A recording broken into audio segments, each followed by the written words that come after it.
બનાસકાંઠા જિલ્લાના ઓગળ તાલુકામાં તેરવાડા ગામના વિસ્તારમાં ચોમાસુ વાવેતર ધોવાઈ જતા ખેડૂતોને મોટું નુકસાન. ઓગળ તાલુકાના તેરવાડા ગામે ભાભર ડિસ્ટ્રીબ્યુટરી કેનાલના પાણી ખેતરોમાં રેલાયા. ભાભર ડિસ્ટ્રીબ્યુટરમાંથી તેરવાડા વિસ્તારના ખેડૂતોની ખેતી પાકોના પાણી પોતું કરવા માટે બનાવવામાં આવેલ કેનાલમાં આજે ગાબડું પડતા કાંકરેજ ધારાસભ્ય અમરતભાઈ ઠાકોરનું ભ્રષ્ટાચાર બાબતે નિવેદન આવ્યું છે.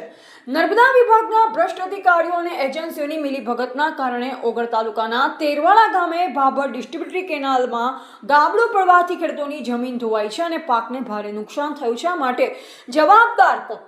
ખેડૂતોને જમીન ધોવાણ અને પાકના નુકસાનનું યોગ્ય વળતર આપવામાં આવે તેમજ જવાબદાર અધિકારીઓને સંકળાયેલ એજન્સીઓ સામે કડક કાર્યવાહી કરવામાં આવે તેવી માંગ કાંકરેજના ધારાસભ્ય અમરતભાઈ ઠાકોરે કરી છે. રિપોર્ટર રામજીભાઈ રાયગોર, બનાસકાંઠા. ઘણા સમયથી વરસાદની રાહ ઉત્તર ગુજરાતમાં જોવાતી હતી. 2 દિવસથી વરસાદ ખૂબ સારો પડી રહ્યો છે, પરંતુ નર્મદા વિભાગના અધિકારીઓની મિલીભગત હોય કે એજન્સીની કામની ગુણવત્તાના જળવાવાના હિસાબે મારા મત વિસ્તાર ઓગળ તાલુકાના તેરવાડા ગામે ભાભર ડિસ્ટ્રિક્ટ કેનાલમાં મોટું ગાબડું પડ્યું છે.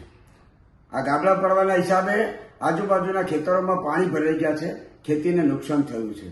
ક્યાંક ને ક્યાંક સરકારી તંત્ર અને એજન્સીઓ વચ્ચે તાલમેલ ન હોવાનો હિસાબે કે અથવા એજન્સીઓને છાવરતી હોવાના હિસાબે વારંવાર આવા ગાબડા બનાસકાંઠામાં પડી રહ્યા છે અને એના ભૂલે ક્યાંક નિર્દોષ ખેડૂતોને મોટું નુકસાન થઈ રહ્યું છે. ત્યારે તંત્રને મારી વિનંતી છે કે તેરવાડા આજુબાજુની અંદર આ જે ભાભર ડિસ્ટ્રિક્ટ કેનાલ પસાર થાય છે, થડી મીઠા થઈને પસાર થાય છે, એ કેનાલમાં જે ગાબડું પડ્યું છે, તેરવાડાના ખેડૂતોના ઉભા પાક ધોવાઈ ગયા છે, જમીન ધોવાઈ ગઈ છે, એનું તાત્કાલિક સર્વે કરી અને એમને યોગ્ય વળતર